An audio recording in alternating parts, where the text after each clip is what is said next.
Hello বন্ধুরা, সবাই কেমন আছো? আজ আমি এই এঁচোড় রান্না করব। এই রেসিপি নিয়ে তোমাদের সামনে এলাম। তার জন্য প্রথমে হাতে তেল মাখিয়ে নিলাম, বটির গায়েও একটু তেল দিয়ে দিলাম, বটির গায়েতেও তেল মাখিয়ে নিলাম। এঁচোড়টা কেটে নেব। আমি এভাবে কুচলা করলাম। তারপরে এই ভিতরের এই যে শির আছে এটা ফেলে দিলাম।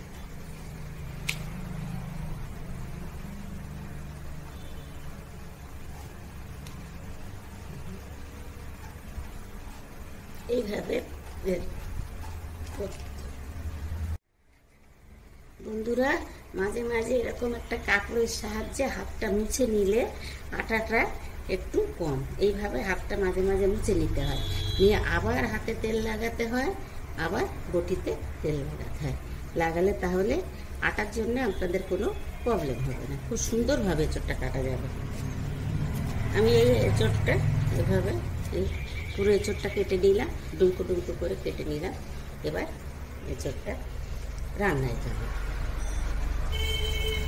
এগুলোতে সামান্য লবণ আর হলুদ দিয়ে সিদ্ধ করতে দিলাম, সিদ্ধ করে নেব এই এঁচোড়গুলো।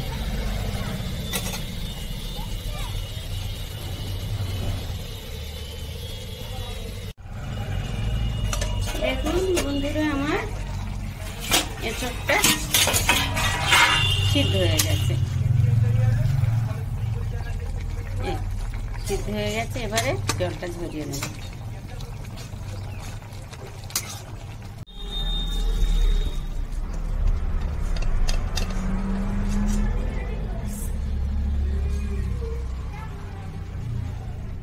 বন্ধুরা, আলুগুলো মোটা মোটা কেটে নিয়ে সামান্য নুন হলুদ মিশিয়ে আলুগুলো আমি ভাজা করে দিচ্ছি তেলের উপরে।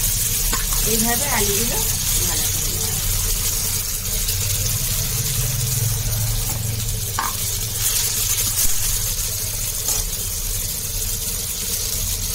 বন্ধুরা, আলুগুলো আমার ভাজা হয়ে গেছে। এবার আলুগুলো আমি একটা পাত্রে তুলে নিলাম।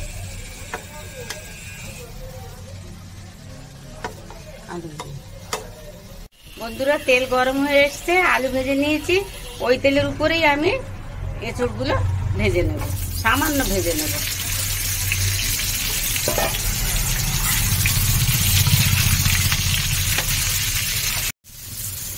এঁচোড়গুলো আমার ভাজা হয়ে গেছে।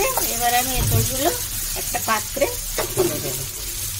বন্ধুরা, আমি এঁচোড় রান্নার জন্য আমি গোটা ধনে, গোটা মরিচ, দুটো শুকনো লঙ্কা আর জিরে নিয়ে আমি হালকা করে ভেজে নিলাম।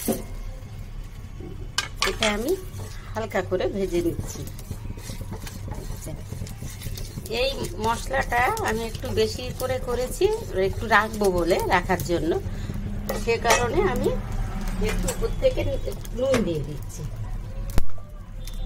এই লবণটা দিলে মশলাটা বেশি দিন রাখা যাবে।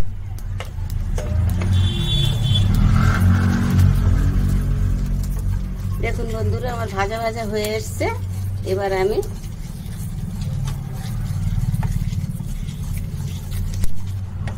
একটা ভেজে নিলাম পেস্ট করে, তার জন্য।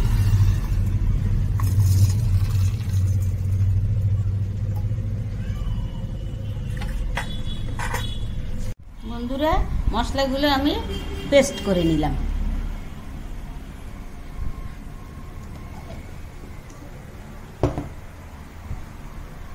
আমি রান্নাতে চলে আসলাম। তেল গরম হয়ে গেছে।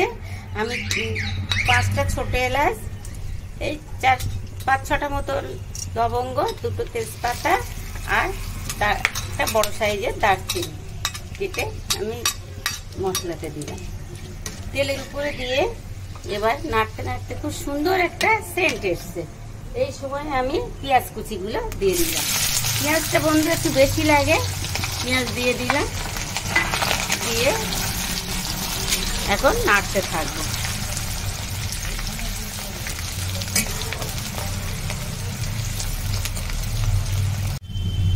এবার আদা দেব, আদা 1 চামচ,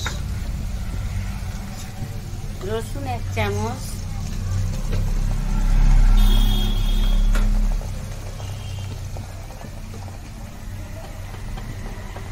হলুদের গুঁড়ো,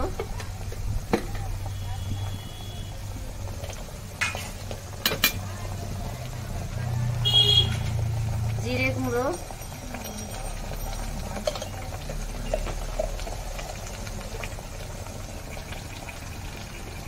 ধনিয়া গুঁড়ো, কাঁচা লঙ্কা বাটা।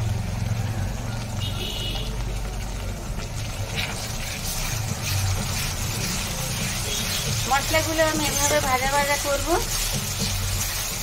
যতক্ষণ না মশলা থেকে তেল ছেড়ে না দেবে, ততক্ষণ আমি এইভাবে নাড়াচাড়া করব। কাঁচা লঙ্কা বাটা দিয়ে দিয়েছি আমি সামান্য কালার করার জন্য, কাশ্মীরি লঙ্কা গুঁড়ো দিলাম।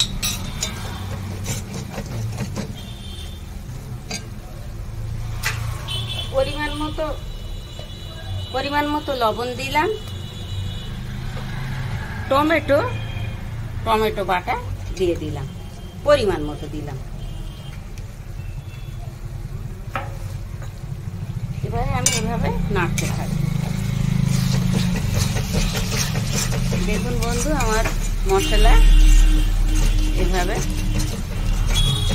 দেখুন আমার মশলা থেকে তেল ছেড়ে দিয়েছে। এবার আমি সেদ্ধ করে ভেজে রাখা এঁচড়গুলো দিয়ে দেব। দিয়ে আমি এখন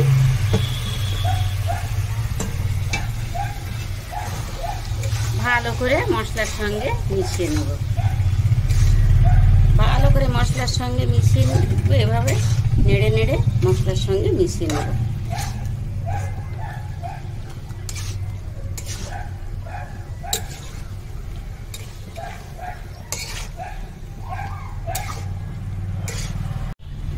ভেজে রাখা আলুগুলো এই সঙ্গে দিয়ে দিলাম। এবার আমি কষাতে থাকবো, এভাবে আমি কষাবো। এখন আমার এঁচড়ের সবজি কমপ্লিট। এবার একটু উপর থেকে গরম মশলা দিলাম, আর যে মশলাটা আমি ভেজে রেখেছিলাম, ভেজে পেস্ট করলাম, সেই মশলা উপর থেকে একটু ছড়িয়ে দিলাম। বন্ধুরা, আমার এঁচড়ের তরকারি কমপ্লিট। এবার খাওয়ার পালা।